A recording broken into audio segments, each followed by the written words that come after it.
Hello there ladies and gentlemen, TX141 here, also known as Paul, welcoming you to an all new Ace in a Day gameplay for the arcade mode of War Thunder.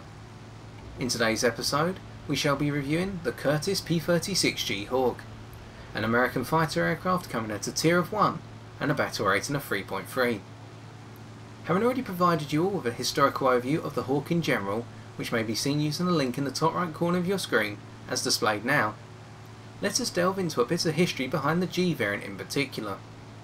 And to do so, we must start by realising that whilst the final production run of 30 P-36C Hawks was underway in 1939, Curtiss decided to experiment with 3 potential prototype variants, all based around the original fuselage and engine combination of the P-36A variant.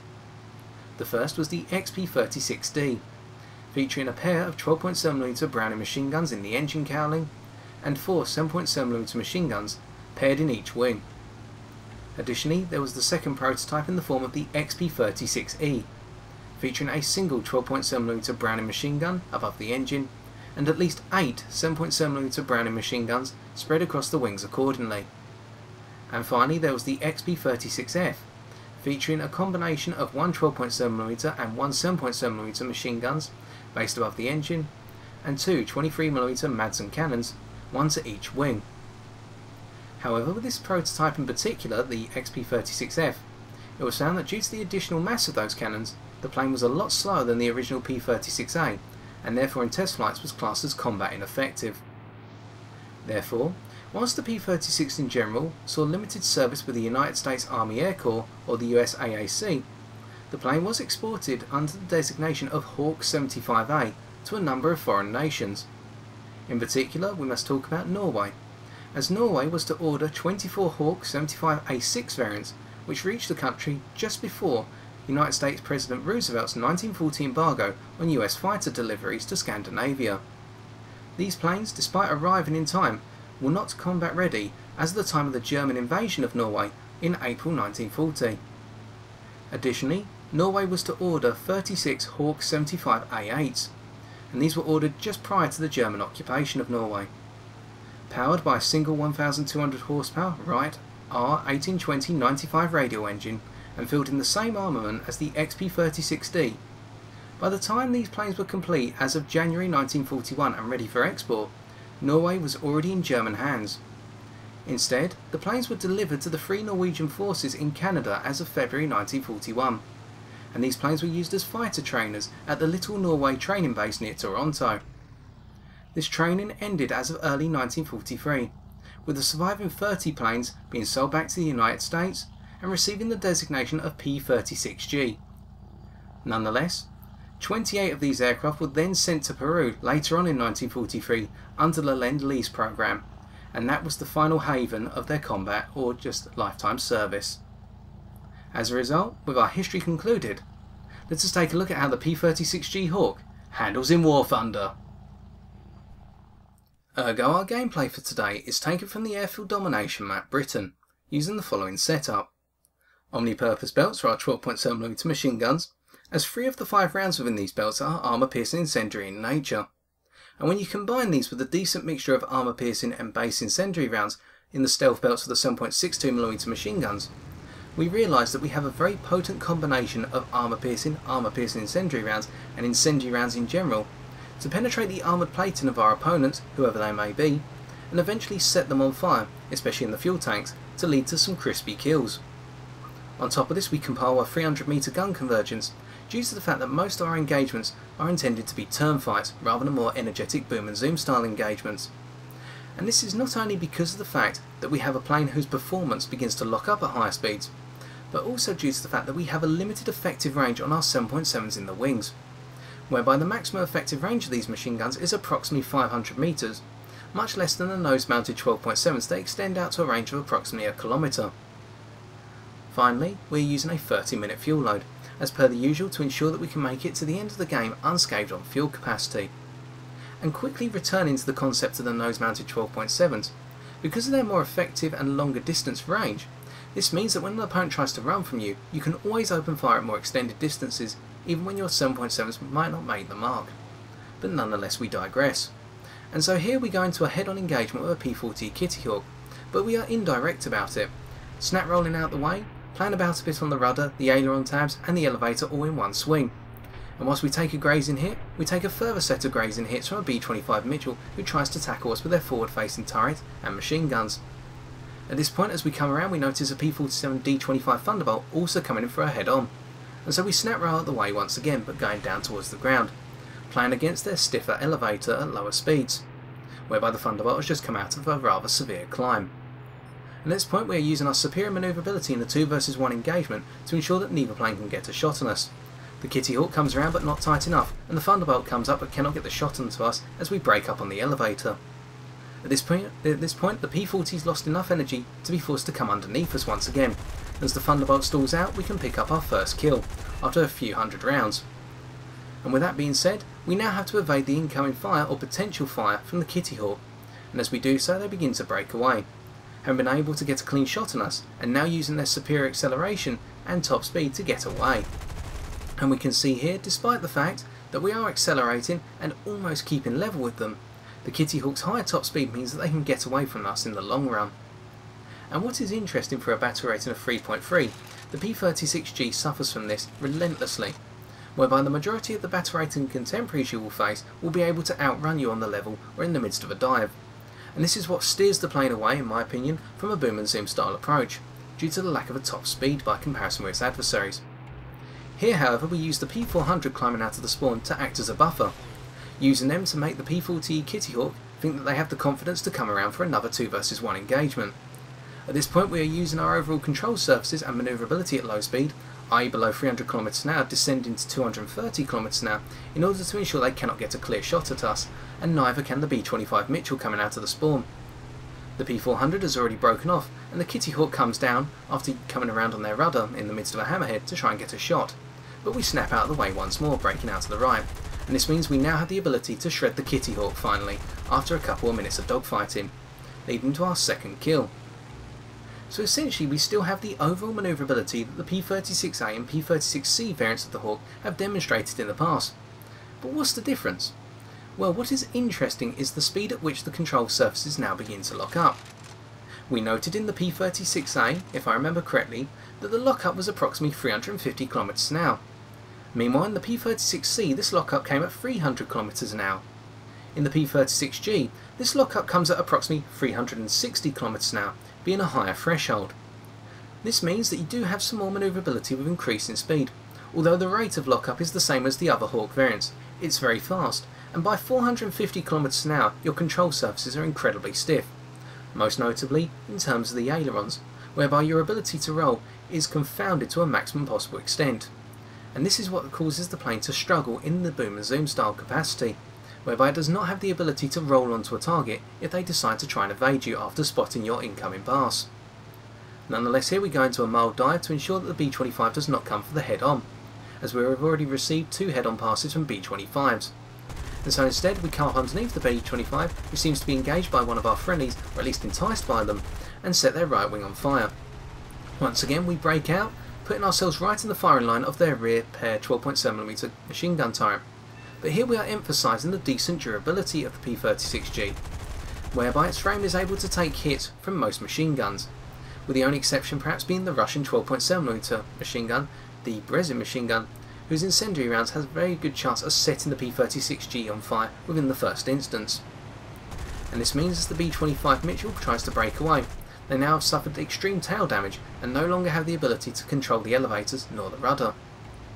We hear the sound of a twin-engine bomber, and we come around to see the flying boat that is the PBY-5A Catalina, gradually harassing and seeming to make easy work of our friendly Messerschmitt 110, or at least making their life incredibly difficult.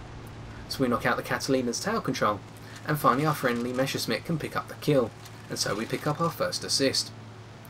As we look around we see the B-25 Mitchell gradually tending towards the ground, and so we have nothing to worry about up at higher altitudes, as we have now made our claim secure. The B-25 eventually goes down for kill number 3, and we look towards the enemy spawn and see a Wellington that has dived towards the ground. At this point we instead decide to loop and go after the TBF, whereby we are going to see, despite our higher top speed by comparison with our battle rating adversaries, and indeed a maximum speed which is akin to some of the bombers you may face, or at least the lighter bombers you will experience, you are still able to gradually make the ground, even if it is a little bit more strenuous than you may expect. It is indeed a lot easier to catch up to the enemy bombers or fighters up at higher altitudes in, say, a P-47D-25 Thunderbolt than it is in a P-36G. Nonetheless, we digress once again, and we return to the concept of durability of this aircraft. And this plane, as already stated, can soak up a good portion of lower caliber machine gun fire or even heavier caliber machine gun fire, i.e. ranging from 7.7mm all the way up to 13mm, quite well. But at the same time, one has to consider that if this plane is hit by a 20mm high explosive round from any given cannon it can face, it will fall apart very quickly. And if the round happens to be an incendiary round, such as a fragmentation incendiary from the Soviet 20mm cannons, this plane has got a very high likelihood of catching fire in the tail section. And so whilst your durability is decent, I would not count on it in the midst of a furball.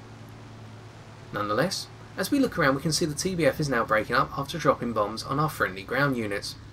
And being ignorant of our encroaching presence, we can cut off our engine and cut the TBF down to size, setting their main fuselage on fire, by the looks of things, towards their engine, and this fire will gradually consummate the plane and consolidate our fourth kill. In the meantime we loop once again, and when we talk about control surfaces or controllability in this plane, we have to realise that the controllability of this aircraft within the speed range of 175 km an hour to 320 km an hour is exceptional. There are very few planes which will be able to manoeuvre as well as this aircraft in the skies at these speeds. Planes that can manoeuvre just as well as this aircraft include perhaps the Spitfire Mk, although not to the extent of low speeds below 230 km an hour, whereby the Spitfire will then come into a bit of pressure, or indeed the Spitfire Mk2B, which is at battle rating 3.7. Nonetheless, the planes have similar turn circles when engaging combat flaps in the P-36G, or even landing flaps, and the landing flaps of the Spitfire Mk2B as an example. Nonetheless, the P-36G will not be able to outturn aircraft such as the A6M2 Raisin, whereby Japanese fighters have a tendency to be able to outturn the P-36G by a small but still significant margin. And here as we descend down a Supermarine Spitfire Mk1, we can see how the fact they were flying linear to try and capture the airfield has netted us with our ace in a day. We could see that our roll rate was beginning to lock up severely, especially at a speed of in excess of 600 km an hour, and so the only reason we picked up that kill was because of their linear flight path and a little bit of accurate fire towards the cockpit. And so, we emphasise that the boom and zoom capacity of the P-36G is only decent when the enemy aircraft are flying in straight lines. And in situations such as when an enemy plane is trying to capture a base, this can come in handy, especially with the firepower now at your disposal, within a gun convergence of 300 metres per se.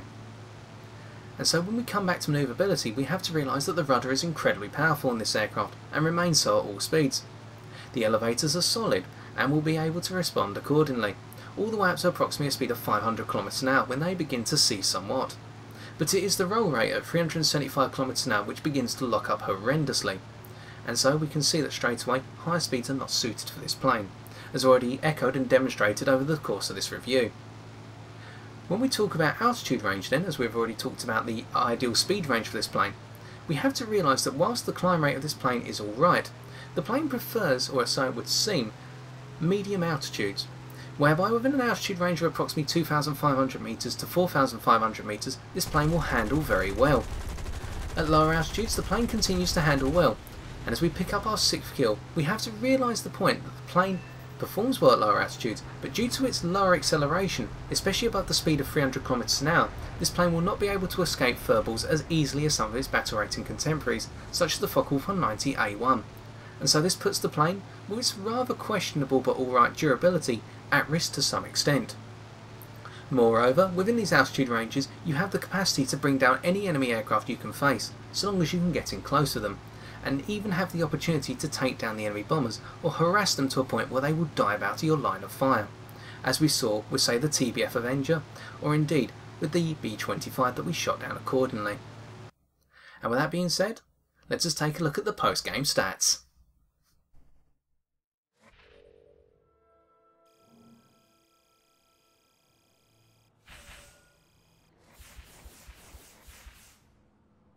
Hence, we can see that our 6 kills and single assist enabled us to obtain 21,301 silver lions. On top of this, we accreted 1,408 research points, with a further 282 going towards our continued work on the P-80A5 shooting star. We hereby conclude our review then of the P-36G Hawk, by realising that this plane is very similar to its 2 predecessor variants, i.e. the P-36A and the P-36C. However, there are 2 noticeable differences, or slight improvements we should add. The first one is an increased roll rate threshold lockup, whereby this threshold lockup now comes in at 375 km an hour, by comparison with that of 350 km an hour on the A variant and 300 km an hour on the C variant. The second one is the more noticeable one, whereby your burst mass and your armament layout has been improved accordingly. You now have 2 12.7mm machine guns mounted above the engine in the nose, and this means that when opponents break away to distances of 500 metres all the way up to 1000 metres, you can still be effective and hit them with longer distance shots. And when you do bring your opponents within the limited range of your 7.7mm machine guns, i.e. 500 metres or less, the fact that you have doubled up from 2 to 4 7.7mm machine guns means that you're able to cut your opponents down to size just as quickly as you could in the P-36C, despite your battle rating going from 2.0 to 3.3. As a result, you have to realise that essentially by sticking to these improvements and the old techniques of being able to turn very tightly with your opponents and outmaneuver them at lower speeds, within the speed range of 200 to 300 km an hour, you will be able to get the upper hand, and in the case here, we are able to come fourth by comparison with the rest of our team, emphasising this turn fighter nature and these tight engagements, and at the same time emphasising a more linear style of boom and zoom, preying on our opponents being oblivious to our oncoming presence. And so to beat this aircraft, you have to use the same tactics as with the P-36A and the P-36C.